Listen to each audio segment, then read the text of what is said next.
Assalamu alaikum wa rahmatullahi wa barakatuh. May the peace and blessings of God be with you. We are here live from NAS 716 Studios. We are every weekday at 6 p.m. We have something special going on. We have on Monday Clearing the Mist with Ken Hamilton. On Tuesdays we have Vibing with Vicky. On Wednesdays you will be with me on Faith Matters, Nasir Khan. On Thursday it will be Keeping It Frank with Frank Henley. And on Friday you will be meeting with Naz on My New Studios. This is a slightly different routine from this week, so just make sure that you understand that. If you have any comments or questions, please feel free to note it down on YouTube or Facebook. And today we'll be talking about Native American community. And we have with us Michael Martin, who is the Executive Director of Native American Community Services and Faith Keeper for Onondaga Beaver Clan. Michael? Give greetings and thanks for your health and well-being. It's a pleasure to be here. Likewise. Thank you very much for coming. So we'll start off with some questions that I have, and I feel that some of our audience who may not be well versed with the Native American community might have. So Native American, the term Native American and Indians are interchangeably used. What is the proper term to refer to your community? Well, I think there's a lot of debate even within our community of what's proper. Like here we do use, like, I'm Executive Director of Native American Community Services. So we generally use Native American more here east of the Mississippi, where out west you'll hear a lot more American Indian or Indian. Indian, kind of a slang. I mean, we got it from Columbus landing in the Western Hemisphere and thinking he was in India, Right. and referring to indigenous peoples as Indians. And so we've been misclassified from the beginning. So to me, it seems inappropriate to kind Refer of to as- continue that misallocation. It's not appropriate to Indians who are true Indians in that regard, and I think it's a misplacing of who we are. Right. Native Americans, though, gets usurped by other people too, saying, "Well, I was born in America, so I'm native to America too." Right. A lot of our people like to be referred to as either our Confederacy, which is Haudenosaunee, the Six Nations, or people know us as the Iroquois Confederacy, or by our nations themselves. The Six Nations are the Senecas, Cayugas, Onondagas, Oneidas, Mohawks, and Tuscaroras, who became the Sixth Nation of our Confederacy. But there's 574 recognized Native nations, and many more that are unrecognized or have state level recognition. So each of them is going to have their own differences across the country. Here, like I said, even within our own communities, it's a debate on what people prefer. We have our own language. We call it Onguahome, which is would be kind of equivalent to an indigenous, like original people of this land, which we refer to as other Native peoples. So, but I'm comfortable using Native American as a term for myself. Sometimes the term First Nation or indigenous people, they're also used. First Nations comes out of Canada more so, recognizing the First Nations of the land. And they're still the nations in a lot of the sense still today. We have a strong sovereignty stance. So our nations are a little bit different than maybe other parts of the country or North America. Now, there are many indigenous nations around the world, like in Australia, the Aborigines, as they will call it, in Hawaii. And so is there a common origin to your community? Did you somehow also immigrate to this land, or were you truly always here? Well, if we go back to our creation story, Right. so like all people have their own versions of creation, of how humans came to be in this world. In ours, all humans, everyone came from the same creation. And there's our creation story starts with a sky woman who was pregnant falling into this world, which was a water world. And because there was no land base, a giant turtle came up, and she was placed by birds who softened her fall and put her onto this turtle. And so we hear the term Turtle Island to reference. A lot of people reference it as North America, but to me, it's a broader sense because, again, from her falling into this world pregnant, she gave birth to a daughter. The daughter, this is a long creation story, Right. and there's a lot of variability because we're an oral tradition as well. So there's Right. one of our stories that has a lot of variability into it, but a lot of the common themes. So she gives birth to two twins, and then the one twin starts to create things, who we refer to as the creator, and in part in doing so created today what we know as human beings. And there were said to be four of us that were created, and we all got the same original instructions of how we were supposed to be with each other in all things, including all of the natural world. And that's how that's how I like to define peace. You know, peace is balance and harmony within ourselves, with each other, and with all of the natural world. Environment, yeah. And so, you know, we were taught those things in those original instructions, to live in gratitude, all those original teachings.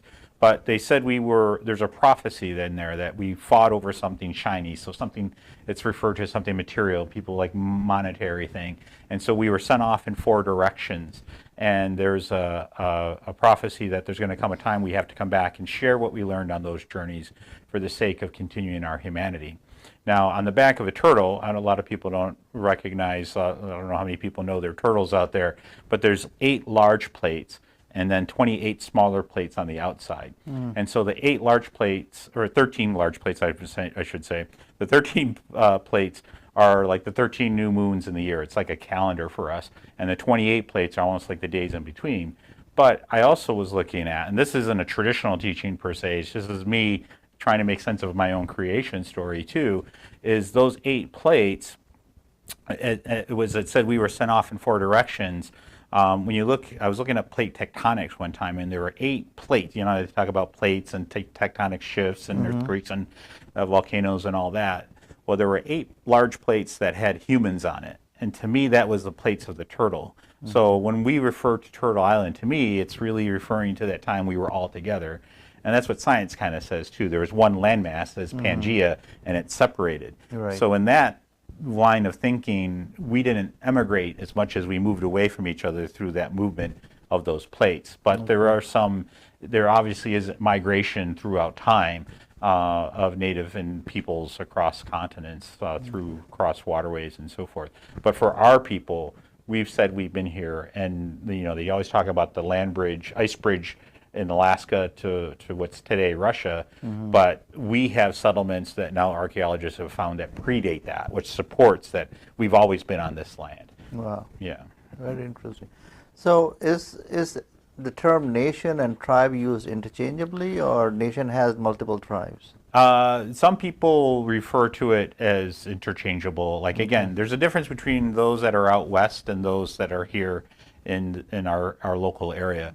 Again, we have a much more stronger sovereignty stance, you know, where we kind of refused to fully accept U.S. citizenship. We've gotten citizenship rights in the U.S. and Canada, but we still retain our citizenship with our nation. So I'm Onondaga as my nation. And so we have a stronger sovereignty stance than some where, like, where we haven't given up as much of our rights. We still retain our rights and still express that in many ways. And whereas out west, it's a very different situation.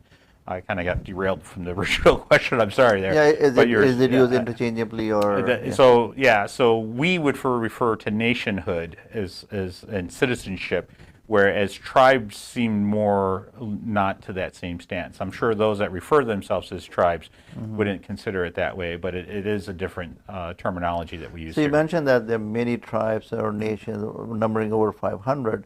Yeah. Is there a central body or central bureau that all of them, you can say, pledge their allegiance to, or has a controlling stance over all the native nations? No, not for us. Not Okay. there is the U.S. government has what they call the Bureau of Indian Affairs, which is the U.S. government's way of dealing with the native nations. All of them, yeah. Yeah, but they're trying to put uniform policy. But each nation, again, has their own sovereignty stance. We have a much different relationship with the U.S. government and the Canadian government and all governments than maybe other nations do in other parts of the country, where the BIA has much more, they allow it to have much more authority over their affairs. That's kind of resisted more here for the traditional governments of the Haudenosaunee. But there is like the National Congress of the American Indian, which is groups of nations that have come together to try to advocate for their rights collectively, whereas our traditional Haudenosaunee governments don't participate in that, but many other nations do. That's where we got to be careful, because they're advocating for their rights, and the U.S. government's happily to do that, because it's like, oh, we'll just deal with one group then. Right. But we have individual issues and needs that we deal directly government to government. And so, again, the Haudenosaunee, with the stronger sovereignty standpoints, this is why we have a lacrosse team that's playing on the international world stage, trying to get into the Olympics.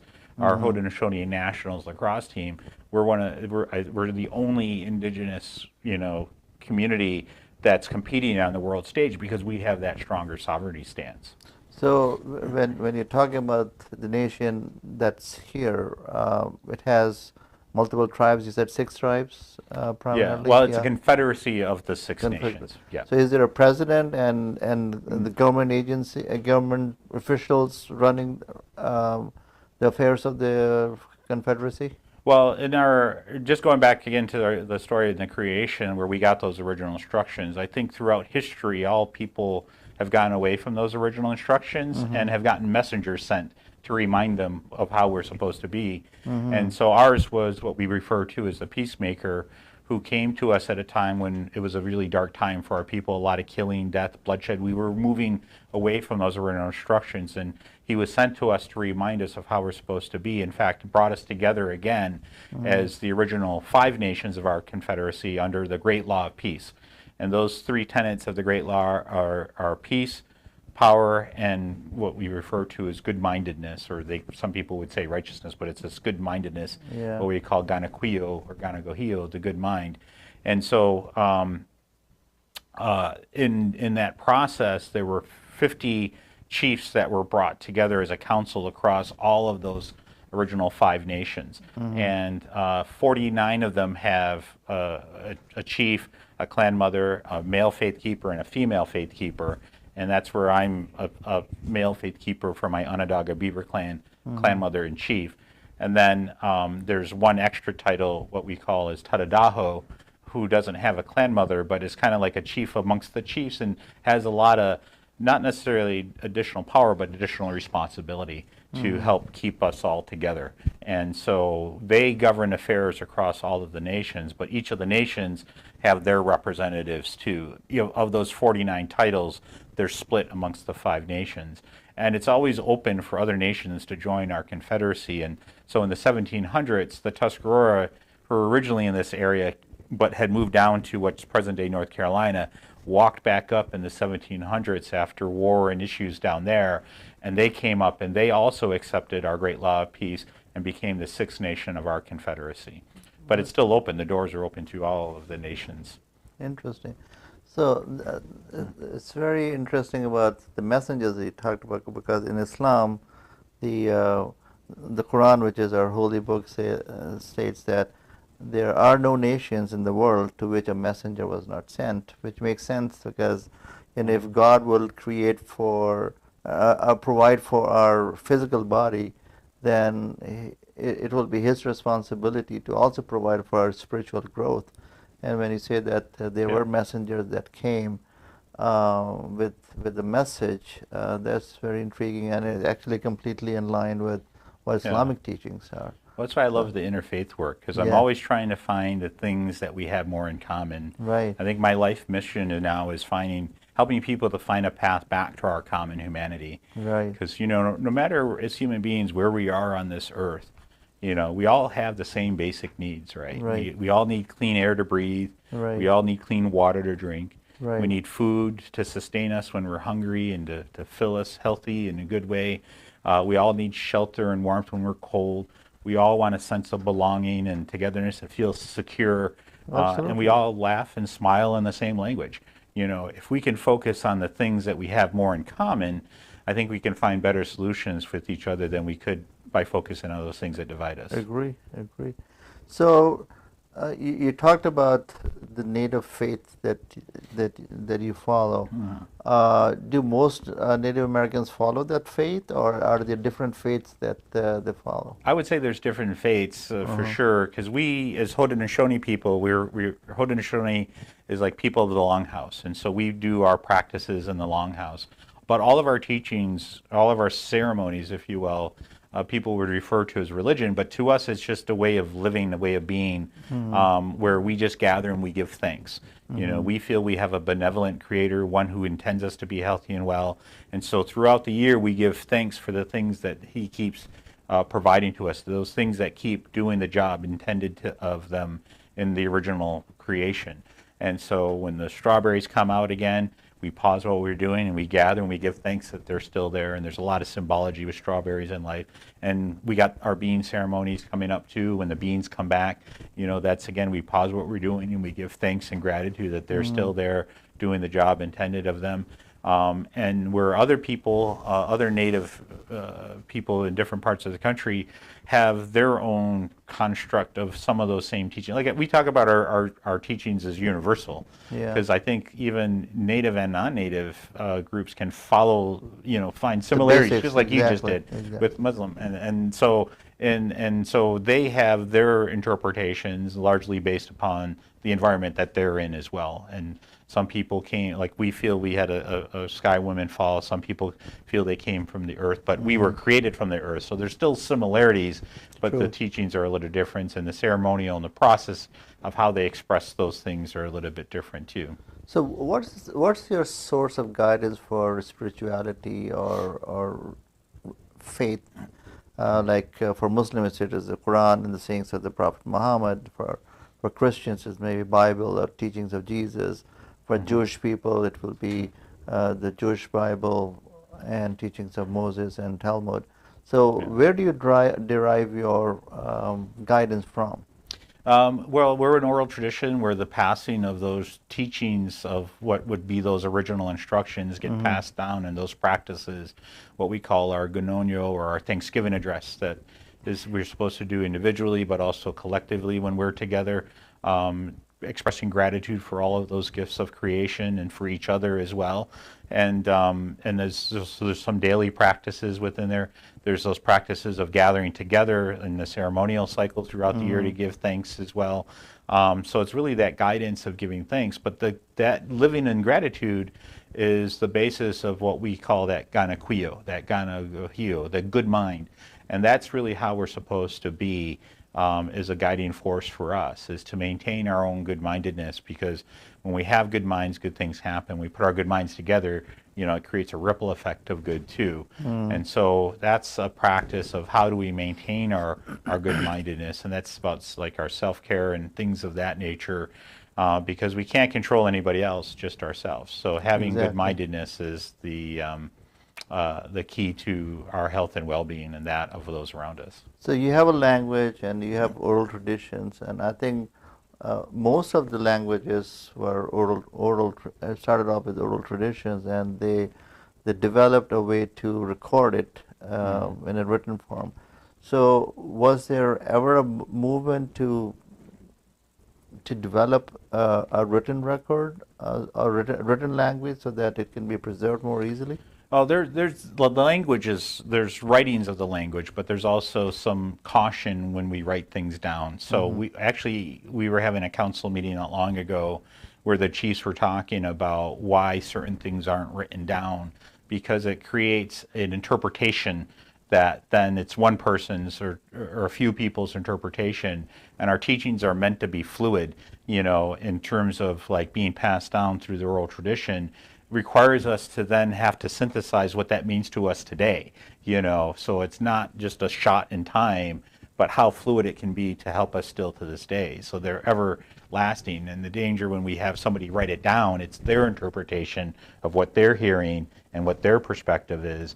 And so we want to be kind of always be careful of that it stays fluid in terms of the oral tradition. But the language itself has writings that, you know, in terms of people trying to put it down into writing for preservation purposes. But we were always leery of just recording the things because we didn't want one person's view to become the teaching for everybody. It's supposed to be something that's shared, and everybody who hears it at that time has to manifest it into their own being for what it means for them, and have that discussion and dialogue so we keep it fresh and meaningful, ever after. So how do you maintain or preserve this oral tradition that passes from generation to generation? Is there a way to, are there schools where they learn from their teachers who already know the traditions, and so that they can memorize or remember and then carry on to the next generation? Yeah, it's really passed down, I think, really through, there are movements now to have schools, like the Seneca Nation has what they call the Faith Keeper School, which is a place for people to gather and learn and do. And there are other groups that are gathering and sharing and teaching, but not as formally as a school per se, even though that's been talked about in the sense of how do we better train, because throughout time it's been passed down through family. You learn things through your grandparents, to your parents, to you. That's why we respected our elders so much, because they had so much knowledge and wisdom. And through the process of story and demonstration and role modeling, they would pass these things down to the next generation. But unfortunately, our people have had to endure a lot of trauma placed upon us. We've had boarding schools where natives across the country in North America really were taken from their communities, placed in these schools to be educated and assimilated into modern society that were government sanctioned. Unfortunately, a lot of those kids were also abused mentally, emotionally, physically, spiritually, and sexually during those experiences, that it would traumatize people about that. And it was successful in many fronts of taking away our people from their teachings and from the language and from those traditions. Even though they survived physically the experience, there was a lot of trauma in there, and also that divide of those teachings. And so a lot of the work we do at Native American Community Services, a lot of the work we do across our communities is helping to bring people back to that pathway of understanding those traditional teachings as best we can, so that they can then use them for making better decisions for themselves, those around them, and their future 7 generations. So how do you view the relationship of the Native Americans with the U.S. government, and what do you feel should be done to improve the relationship? I think for us as Haudenosaunee, it's, again, we deal as a nation to nation. Right. Like I said earlier, the government wants to put people into one bucket.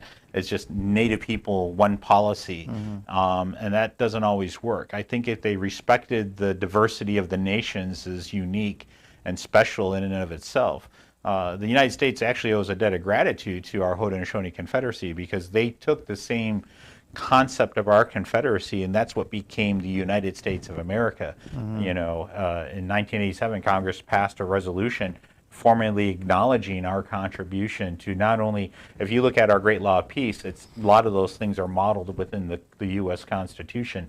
The idea of 13 colonies coming together to form one nation is similar to the same concept they learned from us of our six nations coming together. And so Benjamin Franklin was a big admirer of our Confederacy and the strength of it.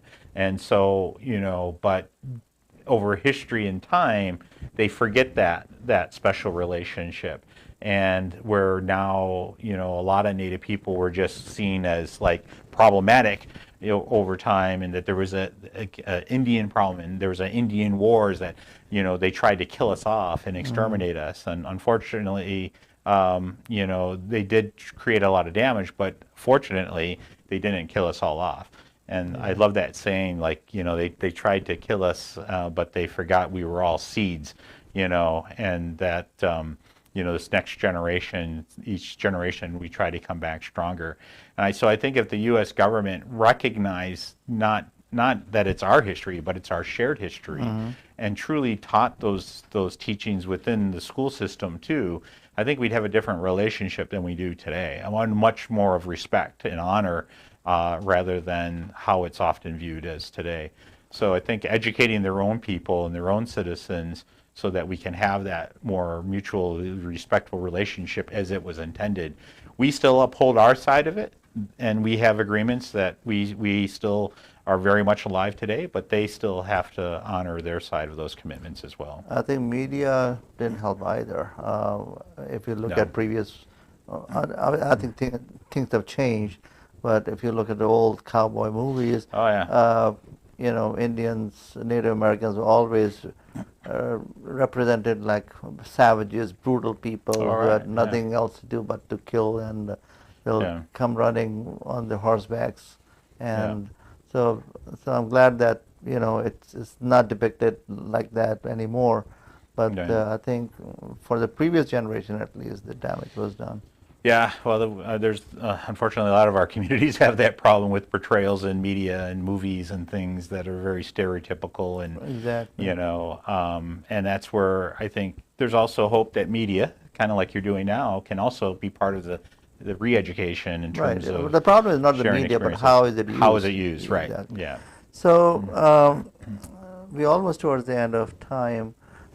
Just quickly, what's a reservation? Who determined the boundaries of reservation, and whether having a reservation, having a designated area, helped the cause of Native Americans or not? Well, I think again, it's different here than it is out west. Okay. Out west, you literally had people moved from their homelands and placed on a land designated by the government to contain them. Okay. Like a reservation, like a wildlife reservation, like an animal reservation, like a place to contain them. And they weren't on their homelands. Here, we don't refer to them as much as reservations. It's slang now, the res, people refer to it as a reservation in a slang type of way. But from a governmental standpoint, we refer them to as our nation territories. Again, we have a very stronger sense of our sovereignty and our identity here, whereas it's different because we were never displaced. We've always been on our same homelands. They just shrunk into their current boundaries that they are today. And they're still somewhat in dispute because of land claims and different things that are still being taken through court systems. So, has it helped the cause to have a designated area for yourself? Well, again, for us, it's our traditional homeland. So the fact that we can stay on our traditional homelands that we've been on for generations and have that relationship to the environment, have that connectivity to our people, it's our nation. Right. Just, it's the boundaries are there, but it is the nations that we are part of. So there's a lot of benefit to that. At the same time, there are some issues that gets created because of the limitations that are being placed upon our people that create underlying issues, plus the trauma that our people had to endure as well, that also has been not resolved fully yet. Those create issues and different unique situations that we have to deal with still to this day. And people can travel to the designated area and see the culture and everything over there. Yeah, there are different no elements. restriction, Each yeah. nation's different. In our Western New York area, we have the Seneca Nation of Indians, which is a non-traditional government, but they're the ones that have casinos and things like that. Yeah. They have a very different relationship out northeast of Buffalo here, and out near Akron you have the Tonawanda Senecas. They're a traditional government, and they're both Senecas, but very different. One's traditional and one's now a non-traditional government. And then we have the Tuscaroras up near Lewiston. And then throughout we have other native like Onondaga and Cayugas, and then we have a multitude of other nations that are here in our area that aren't traditionally from this as their homelands, that might have moved here for economic jobs and opportunity. Lakotas, Navajos, and others that still also now call Western New York their home. All right. Thank you very much, Michael, for spending some time with us. We have come to the end of the program. We had certainly had. I wish we had more time to talk about more questions that we had, but thanks for joining us. We were live with Michael Martin from Onondaga Beaver Clan, talking about some aspects of Native American community that we live with, and this is Nasir Khan saying goodbye, and Assalamu alaikum wa rahmatullahi wa barakatuhu. May peace and blessings of God be with you all.